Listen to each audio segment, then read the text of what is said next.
فيومئذ لا يسأل عن ذنبه إنس ولا جان فبأي آلاء ربكما تكذبان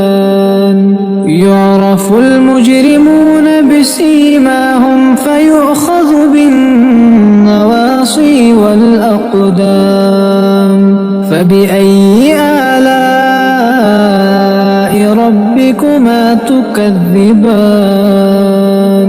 هذه جهنم التي يكذب بها المجرمون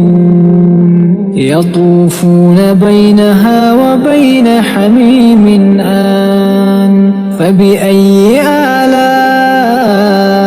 ربكما تكذبان